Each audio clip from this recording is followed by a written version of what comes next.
Come with me to Luke chapter 16. In verse 13, Jesus says, "No slave can serve two masters, for a slave will either hate the one and love the other, or be devoted to the one and despise the other. You cannot serve God and wealth." The Pharisees, who were lovers of money, heard all this, and they ridiculed him. So Jesus said to them, "You are those who justify yourselves in the sight of others, but God knows your hearts. For what is prized by human beings is an abomination in the sight of God." Thus, in the context of the discussion about money, we have the following parable. Christ said, "There was a certain rich man which was clothed in purple and fine linen, and fared sumptuously every day." What does that mean, fared sumptuously? As my friend Hank Smith says, he's not ordering from the dollar menu. These are nice meals. "And there was a certain beggar named Lazarus, which was laid at his gate full of sores, and desiring to be fed with the crumbs which fell from the rich man's table. Moreover, the dogs came and licked his sores." Pause the parable for a moment. Isn't it interesting how Jesus mentions the poor man, Lazarus, by name, but leaves the rich man anonymous? Today, we might be more likely to recognize the name of a rich celebrity, but not know the name of a local panhandler. But Jesus named the poor person. That's significant.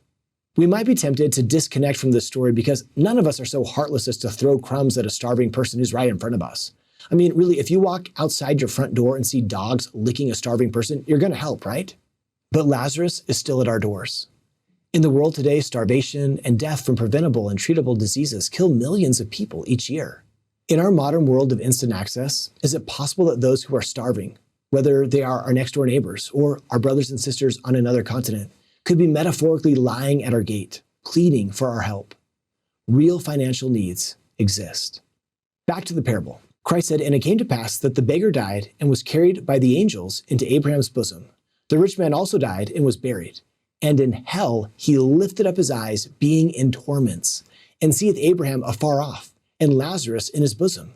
And he cried and said, Father Abraham, have mercy on me, and send Lazarus that he may dip the tip of his finger in water and cool my tongue, for I am tormented in this flame.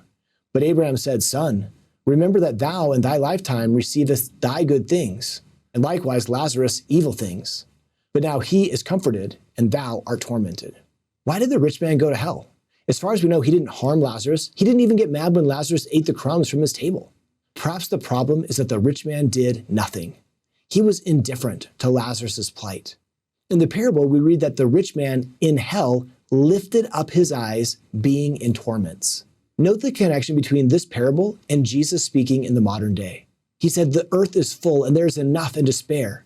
If any man shall take of the abundance which I have made, and impart not his portion, according to the law of my gospel, unto the poor and the needy, he shall, with the wicked, lift up his eyes in hell, being in torment." Did you catch the parallel phrase? It seems like Jesus is saying in Doctrine and Covenants 104 that if you and I don't contribute our portion, we will wind up like the rich man in the parable. A key question then is, what is my portion? Doctrine and Covenants 104 doesn't spell out exactly what your portion is. That's between you and the Lord. But it does give some important guidance. One principle is that everything you and I have belongs to God. In section 104, verse 14, we read, I, the Lord, built the earth. All things therein are mine. A second principle is that God has made you and me stewards over the things we've been given. The Lord said, I make everyone a steward over earthly blessings. You have some money, some clothes, maybe a laptop and a car. Those are part of your stewardship. It's not your laptop, it's God's laptop. He just made you a steward over it. A third principle is that we'll be held accountable for our stewardships. In verse 13, we read, I, the Lord, make everyone accountable. In other words, one day God will ask us what we've done with all the things he's put in our stewardship. There are hundreds of millions of people in the world who need our help today, right now. We can't aid all of them, but many of us can probably do more than we're currently doing to help some of them. I acknowledge that how we give to others can be a complicated issue. There are no easy answers to questions like, how much should I give? What's the best way for me to help those in need? Or should I go serve in another country? Or would it be better for me to stay home and just send money? Elder Jeffrey R. Holland taught, Furthermore, I don't know exactly how each of you should fulfill your obligation to those who do not or cannot always help themselves. But I know that God knows, and he will help you and guide you in compassionate discipleship if you're conscientiously wanting and praying and looking for ways to keep a commandment He has given us again and again. Sometimes when we talk about serving the poor, we quickly turn to, well, yes, we should serve the poor, but we should also serve the poor in spirit. There are people who are discouraged. We should help them too. Well, yes, of course, we should help the poor in spirit, but that is not what Jesus is talking about in these parables and in several other places in Luke. Jesus is telling us to use our financial resources to help those in need.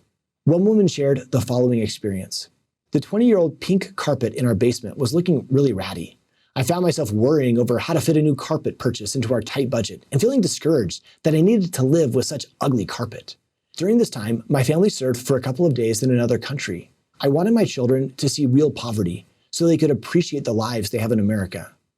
My children's eyes were opened, and so were mine. I never saw carpet in any house or hut we visited, and I saw families who were happy with items much more worn than my basement carpet. Every time I looked at my pink carpet after our trip, instead of thinking how hard my life was, I thought how blessed I was. International humanitarian work is a great way to serve the poor, but we can also do things closer to home. Things like serving a meal at a local food kitchen, having a garage sale to help a neighbor earn money for medical treatments, getting a group together to provide a needed service for a local shelter, helping refugees, driving people to medical appointments or to the grocery store. Jesus consistently taught that we should help the financially poor. This is a challenging issue because, on the one hand, we need to offer our portion, and the need is great. On the other hand, as King Benjamin said, we shouldn't run faster than we're able. We could stray if we lean too far one way or the other. We need to receive heavenly guidance on this one. We may or may not be sure what God wants us to do to serve the financially poor among us, but because He's the one who gave us the stewardship, we can and should ask Him what He wants us to do with His resources. To see more videos like this one, simply search Seeking Jesus.